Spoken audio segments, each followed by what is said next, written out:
നമുക്കെല്ലാവർക്കും അറിയാം നമ്മുടെ ടോണി സ്റ്റാർക്കാണ് അയൺമാൻ എന്ന്. പക്ഷേ ഒരു യൂണിവേഴ്സിൽ ടോണി സ്റ്റാർക്ക് അയൺമാൻ എന്ന സൂപ്പർ ഹീറോയ്ക്ക് പകരം ഡോക്ടർ ഡൂം എന്ന സൂപ്പർ വില്ലനായി മാറുകയാണ്.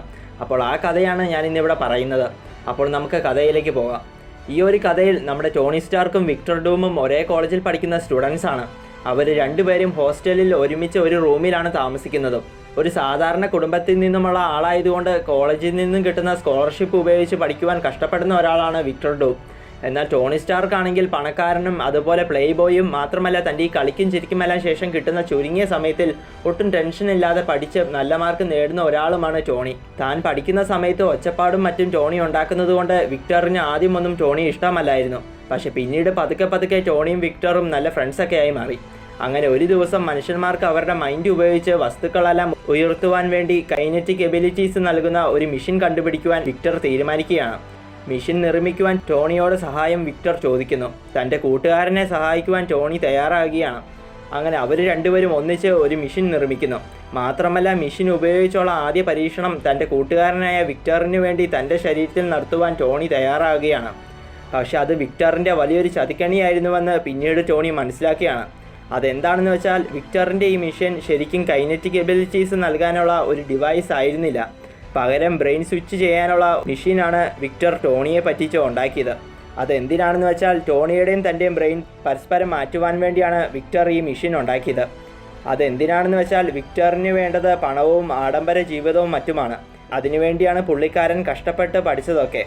അതുകൊണ്ട് തന്നെ പണക്കാരനാവാനുള്ള ഒരു എളുപ്പവഴിയായിട്ടാണ് വിക്ടർ ടോണിയുടെയും തൻ്റെയും ബ്രെയിൻ പരസ്പരം മാറ്റുവാൻ പോകുന്നത്. കാരണം ടോണി ഒരു കോടീശ്വരനാണല്ലോ. അപ്പോൾ ടോണിയുടെ ശരീരം ഉപയോഗിച്ച് ജീവിതകാലം മുഴുവൻ കോടീശ്വരനായി വിക്ടറിന് ജീവിക്കാൻ സാധിക്കും.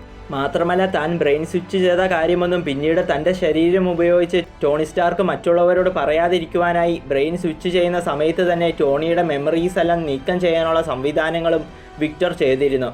അങ്ങനെ ഇപ്പോൾ ആ മെഷീൻ വഴി ഇപ്പോൾ ടോണി സ്റ്റാർക്കിൻ്റെ ശരീരത്തിൽ വിക്ടറും വിക്ടറിൻ്റെ ശരീരത്തിൽ ഒരു ഓർമ്മ പോലും ഇല്ലാത്ത ടോണിയുമാണ് ഉള്ളത്. അങ്ങനെ പിന്നീട് ടോണി നേരത്തെ ജീവിച്ചതിൽ കൂടുതൽ കാശ് ചെലവഴിച്ചും ആഡംബര ജീവിതം നയിച്ചും തെറ്റായ കാര്യങ്ങൾ ചെയ്തും ടോണി സ്റ്റാർക്കിൻ്റെ ശരീരം ഉപയോഗിച്ച് വിക്ടർ ജീവിക്കുകയാണ്. ഇപ്പോൾ തൻ്റെ മകൻ തെറ്റായ മാർഗത്തിലൂടെ ജീവിക്കുന്നത് കണ്ട് ദേഷ്യം വന്ന ടോണിയുടെ അച്ഛനായ ഹവേർഡ് സ്റ്റാർക്ക് ഒരു ദിവസം ടോണിയാണ് തൻ്റെ മുന്നിൽ നിൽക്കുന്നതെന്ന് വിചാരിച്ച് വിക്ടറിനെ വഴക്ക് പറഞ്ഞതും, പിന്നീട് അടുത്ത ദിവസം ഒരു ആക്സിഡൻറ്റിൽപ്പെട്ട് ടോണിയുടെ അച്ഛനായ ഹവേർഡ് സ്റ്റാർക്ക് മരിച്ചു പോയതാണ് പിന്നീട് പുറം ലോകം അറിയുന്നത്. അങ്ങനെ ഹവേർഡ് സ്റ്റാർക്കിൻ്റെ മരണശേഷം ബിസിനസ്സും മറ്റുമെല്ലാം വിക്ടർ ടോണിയുടെ ശരീരം ഉപയോഗിച്ച് നേടിയെടുക്കുകയാണ്. പക്ഷേ ആ ബിസിനസ് എല്ലാം തെറ്റായ രീതിയിൽ കൂടുതൽ കാശുണ്ടാക്കാനുള്ള തെറ്റായ വഴിയിലൂടെയാണ് വിക്ടർ നടത്തിക്കൊണ്ട് പോകുന്നത്.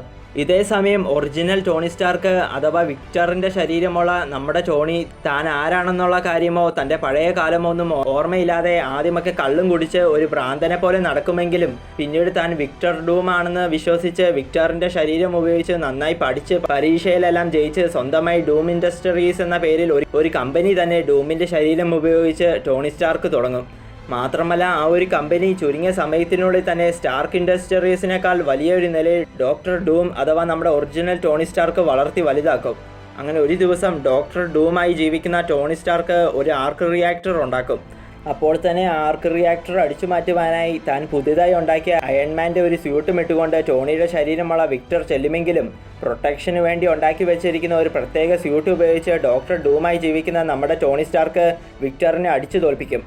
അവിടെ വെച്ച് തന്നെ ഒന്നും ചെയ്യരുതെന്നും തന്നെ പോലീസിൽ പിടിച്ചു കൊടുക്കരുതെന്നും പറഞ്ഞ് ബ്രെയിൻ സ്വിച്ച് ചെയ്ത കാര്യങ്ങളെല്ലാം ടോണിയുടെ ശരീരത്തിലുള്ള വിക്ടർ ഡൂമിൻ്റെ ശരീരമുള്ള ടോണിയോട് പറഞ്ഞിട്ട് താൻ നിനക്ക് പഴയതുപോലെ ശരീരം തിരിച്ചു തരാമെന്നും തന്നെ വെറുതെ വിടണമെന്നും വിക്ടർ ടോണി സ്റ്റാർക്കിനോട് പറഞ്ഞതും, തനിക്കിനി ആ ശരീരം വേണ്ടായെന്നും നീ എൻ്റെ പേര് മുഴുവൻ ചീത്തയാക്കിയെന്നും എൻ്റെ പേരിൽ എൻ്റെ ശരീരം ഉപയോഗിച്ച് ഒരുപാട് ക്രൈംസ് എല്ലാം നീ ചെയ്തില്ല എന്നും അതുകൊണ്ട് എനിക്കിനി പഴയതുപോലെ ആകണ്ടായെന്നും ഞാൻ ഇനി എന്നും ഡോക്ടർ ഡൂം എന്ന പേരിൽ നിൻ്റെ ഈ ശരീരം ഉപയോഗിച്ച് തന്നെ ജീവിക്കുമെന്നും നമ്മുടെ ഒറിജിനൽ ടോണി സ്റ്റാർക്ക് വിക്ടറിനോട് പറയുകയാണ്. അങ്ങനെ ഈ കഥ ഇവിടെ അവസാനിക്കുന്നു.